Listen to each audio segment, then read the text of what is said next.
नमस्कार, आप देख रहे हैं बिस्तक। मैं हूं रजत देवगन। आज भी बाजार में भयंकर बिकवाली देखने को मिली। धड़-धड़ करते टूटते चले जा रहे थे क्योंकि इंपॉर्टेंट लेवल्स टूटे।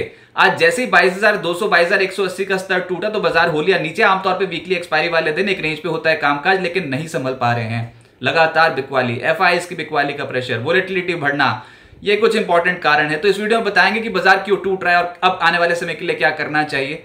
तो सबसे इंपॉर्टेंट बात यह है कि बाजार ने जो बेट लगा रखी है वो लोकसभा चुनाव के ऊपर लगा रखी है। 3 चरणों के चुनाव हो चुके हैं, आधी से ज्यादा सीटों पे लोकसभा के चुनाव हो चुके हैं और इस समय के जो अंदाजा जो बाजार जो भांप के चल रहा है उससे ट्रेडर्स हो गए हैं थोड़े कॉशियस कि अगर बाजार ने जो बहुत बड़ी बेट लगा रखी थी कि मौजूदा सरकार वापस आएगी, अगर उतने मार्जिन से वो ना जीत पाए तो फिर बहुत ओवर लेवरेज जो पोजीशंस होती है ना वो छूटती है मार्केट में। जब ऐसा होता है तो मार्केट में एक गिरावट संभवतः आती हुई नजर आती है और वही इस बार भी हुआ है।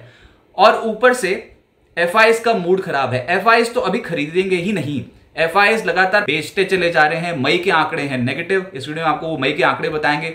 लेकिन एफआईआईज जब तक चुनाव के नतीजे नहीं आ जाते, क्लैरिटी नहीं बन जाती, तब तक बड़ी बेट लगाएंगे नहीं। अब वो बात अलग है कि एफआईआईज बेच रहे हैं, डीआईएस तो खरीद रहे हैं, लेकिन देखिए एफआईआईज जब बेचते हैं तो सेंटिमेंट नेगेटिव होता है, उसका एक असर देखने को मिल रहा है। बाजार के पास कोई नया ट्रिगर अभी है नहीं। हम पहले ब्याज दरों को लेकर कंसर्न हमने देख लिया, ब्याज दरें वैसे अमेरिका वालों को समझ में नहीं आ रहा कि घटाना है कि नहीं घटाना इस साल, तो बाजार ने उसको कर लिया है डिस्काउंट। ऊपर से रिजल्ट सीजन ऑन था, लेकिन ज्यादा बड़ी कंपनियों के जो नतीजे हैं वो आ चुके हैं, तो कोई नया ट्रिगर इस समय नहीं बचता। सबसे बड़ा ट्रिगर ऑब्वियसली इलेक्शन रिजल्ट्स ही है, लेकिन अभी और 4 फेजेस के चुनाव जो है वो बाकी हैं, तो देखते हैं कि वहां पर क्या कुछ आउटकम निकल के आता है।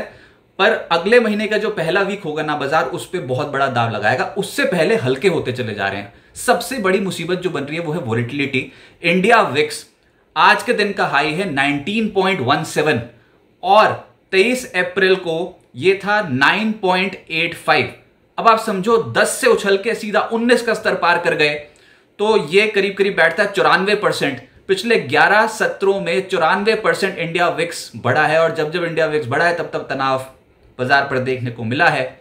अब ये एक अनफोर्सीन इवेंट को डिस्काउंट करता है इंडिया विक्स और वोलेटिलिटी एकदम से बाजार पे बढ़ जाती है। चढ़ते विक्स में बाजार का गिरना वैसे ही ठीक नहीं समझा जाता और वो इस बार बाजार ने फिर से प्रूव कर दिया। इतनी जोरदार बिकवाली, क्वांटम ऑफ सेलिंग बहुत ज्यादा है इस समय मार्केट में और चुनाव के नतीजे आने तक ट्रेडर्स हो गए हैं कॉशियस। अब एफआईआईज के आंकड़े धड़ाधड़ बेचते चले जा रहे हैं और मई महीने का आंकड़ा बताता है कि एफआईआईज ने 15,863 करोड़ रुपए की बिकवाली कर दी।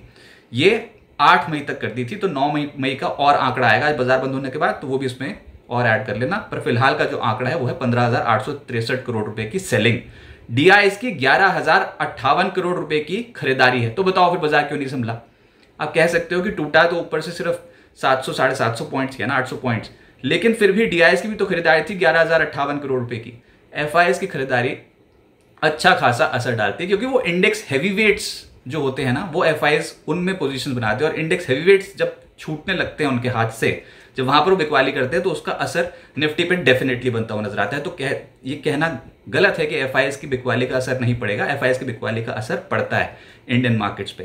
अप्रैल 2024 में यानी कि पिछले महीने एफआईआईएस ने 35,652 करोड़ रुपए की बिकवाली की थी और इस महीने का आंकड़ा है 15,863 करोड़ रुपए।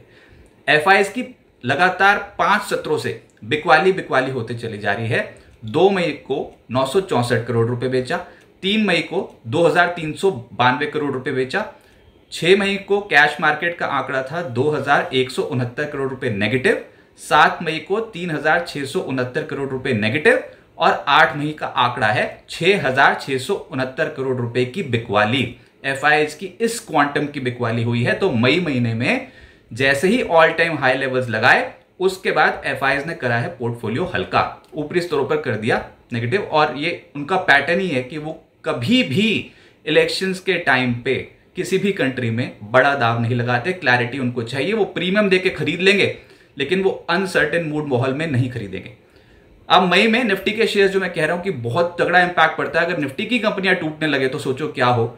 और मिसाल के तौर पे मई महीने में अब तक का आंकड़ा है टाइटन का 9% की गिरावट हो चुकी है। एलएनटी में 8.5% का क्रैक पड़ा है। नतीजों के बाद तो ढेर ही हो गया, 5% ज्यादा टूट गया था आज।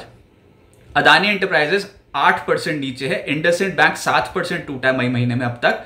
एचडीएफसी लाइफ 7% टूटा है। डिविस लैब और रिलायंस, ये दोनों स्टॉक्स टूटे हैं। डिविस लैब 6.25% टूटा है और रिलायंस इंडस्ट्रीज का स्टॉक करीब करीब 5.25% टूटा है। रिलायंस इंडस्ट्रीज का शेयर मई महीने अब तक 5.5% नीचे है। तो सोचो बाजार का दिग्गज नेगेटिव है।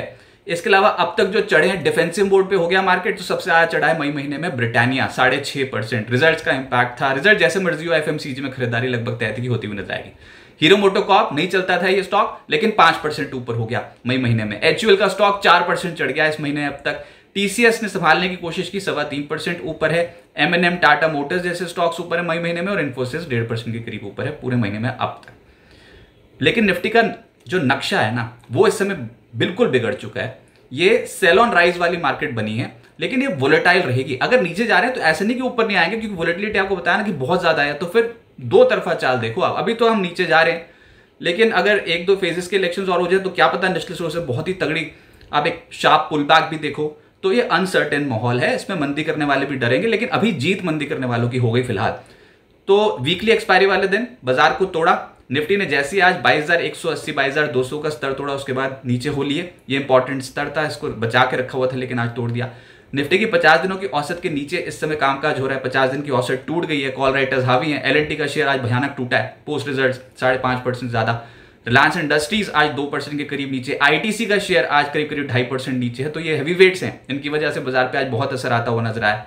Energy, FMCG, metal, pharma, financial, कोई नहीं बच रहा था। ये सब स्टॉक्स आज के सत्र में टूटे। अब आगे क्या होगा देखिए। फिलहाल तो मंदी करने वालों का जोर है ज्यादा, बुल्स के पास ताकत उतनी है ही नहीं। कोई भी उछाल आएगा तो उसमें बिकवाली होगी। जब तक विक्स ठंडा नहीं होता, कूल ऑफ नहीं होता, तब तक आप बाजार में स्टेबिलिटी या फिर कोई बहुत बड़ी चाल की एक्सपेक्टेशन नहीं कर सकते। हाँ, ये भी है कि ऑप्शंस प्रीमियम एकदम से बढ़ जाएंगे। विक्स जब बढ़ा हुआ है तो वोलेटिलिटी जब बढ़ी हुई हो तो ये ऑप्शन राइटर्स अगर सही दाव लगा गए हायर साइड पे, तो फिर प्रीमियम्स खाने की अपॉर्चुनिटी है। और प्रीमियम्स खाना मतलब ऊपरी स्तरों पर वो ऑप्शंस अगर बेचकर चलेंगे तो ज्यादा पैसा कमा सकते हैं। लेकिन विक्स कहां पर जाके रुकेगा ये नहीं ना पता। तो ये है इंडिसीजन। क्या पता अभी 17, 18, 19 है, ये 24 हो जाए तो 25, 26, 27, 28, 30 हो जाए तो 2019 में 30 के लेवल पे पहुंच गया था। कोविड के टाइम पे 85 के लेवल पे पहुंच गया था। कहीं ना कहीं जाके अटकेगा। ये 30 का लेवल बहुत ज्यादा हो जाएगा, 26, 27 का लेवल बहुत ज्यादा जो हो जाएगा इसके लिए अगर वहां पर आता है तो वहां पर ऑप्शन राइटर्स हिम्मत करेंगे फिर से। अभी नहीं करेंगे। अभी फिलहाल इनडिसीजन वाला मूड माहौल है और ये बाजार डाउनवर्ड ट्रेंड में है। तो यहां पर अभी हिचकोले खाते खाते सेल ऑन राइज वाली मार्केट बनी रहेगी। बस किसी तरीके से इंपॉर्टेंट लेवल्स होल्ड कर जाएं। ये 22,000 का जो स्तर है बहुत इंपॉर्टेंट है। जहां पर हम आ गए हैं ये लेवल बहुत इंपॉर्टेंट है। अगर यहां पर बच गए तो ठीक, नहीं तो फिर यहां से और नीचे। फिलहाल 50 दिनों की औसत टूटना तो अच्छा संकेत है नहीं। आज 50 दिनों की औसत तोड़ दी है। अब 22,300 22,400 के लेवल को ऊपर टापना मुश्किल हो जाएगा। नीचे 21,700 21,800 ये अगला पड़ाव बैठता है। ये इंपॉर्टेंट है क्योंकि 19 अप्रैल का निचला स्तर यानी कि पिछले महीने का निचला स्तर है 21,777 और 20 मार्च का निचला स्तर है निफ्टी पे 21,710 और यही पिछले 2 महीने के लोज हैं। तो ये जो लेवल है 21,700 से लेकर 21,800 वाली जो रेंज है ये बाजार के लिए बहुत इंपॉर्टेंट है। इसको रिस्पेक्ट करना चाहिए। अगर तो बाजार ने इसको इलेक्शन से पहले रिस्पेक्ट नहीं किया तो बहुत तीव्र गति से नीचे जाएंगे। लेकिन फिलहाल हम यही समझ रहे हैं कि 21,700 21,800 ये बहुत इंपॉर्टेंट लेवल जो रहने वाला है। और उससे पहले जैसे मैं बताया ये 22,000 का स्तर भी इंपॉर्टेंट है। एक और आंकड़ा आपको बता दूं कि निफ्टी की 20 हफ्तों की जो औसत है वो है 21,898 21,900 लगा लो मोटा मोटा। और अक्टूबर 2023 के बाद से निफ्टी ने 20 हफ्तों की औसत जो है वो नहीं तोड़ी, उसके नीचे नहीं गए हैं। तो इसलिए जिस लेवल पे आ गए ना 21,700 21,800 21,900 का स्तर बाजार के लिए है बहुत इंपॉर्टेंट। तो देखते हैं बुल्स यहां पर थोड़ी बहुत हिम्मत करते हैं कि नहीं, कि हम ये लेवल्स बचा जाएंगे। अभी चुनाव का मध्य ही हुआ है और अभी तो इलेक्शंस बाकी हैं, लेकिन वोटर टर्नआउट को लेकर बाजार थोड़ा इस समय थोड़ा कंफ्यूज हो रखा है क्योंकि वोटर टर्नआउट इतना हुआ ही नहीं है इस बार जितना कि बाजार अनुमान लेकर चल रहा था। तो इस समय थोड़ी कंफ्यूजन वाली स्थिति है और ये फेज पार जरूर हो जाएगा। आपका हमारा काम है नियमित रूप से निवेश करना। ये इस समय जो ओवर लेवरेज पोजीशंस होती है ना वो बाजार में छूटती चली जाती हैं अगर आप ऐसे दिन पर दिन लोअर हाइज बनाते चले जाओ तो। फिर कहूंगा बाजार इंपॉर्टेंट लेवल्स पे आ गया है, 22,000 का स्तर है। उसके बाद कुछ आंकड़े मैंने बताए जिसमें 21,700 से लेकर 22,000 का जो लेवल है, रेंज है, वो बहुत ही अच्छी एक रेंज है। देखते हैं यहाँ पर बाजार स्टेबल होने की कोशिश करता है कि नहीं। अगर ये वीडियो आपको पसंद आए तो इसे लाइक और शेयर जरूर कीजिए, और बिजनेस जगत के तमाम अपडेट्स के लिए आप जुड़ रहे हैं बिस्तक के साथ। नमस्कार। बिस्तक आपके लिए लाया है प्रीमियम मेंबरशिप प्रोग्राम, जहां आपको मिलेंगे कई सारे फायदे, जिनमें मार्केट न्यूज़लेटर, लाइव चैट पर आपके सवालों के सबसे पहले जवाब, मार्केट आउटलुक, वीकेंड पर मार्केट स्कैन, एंकर्स के साथ चैट और भी बहुत कुछ। इस प्रीमियम सब्सक्रिप्शन में 3 तरह के प्लान्स हैं, सिल्वर, गोल्ड और प्लैटिनम, जिनकी शुरुआत मात्र 159 रुपए महीने से होती है। इससे जुड़ना भी बेहद आसान है। बिस्तक के YouTube चैनल पर जाएं, ज्वाइन बटन पर क्लिक करें और अपना प्लान सिलेक्ट करें। बस बन गए आप हमारे प्रीमियम मेंबर।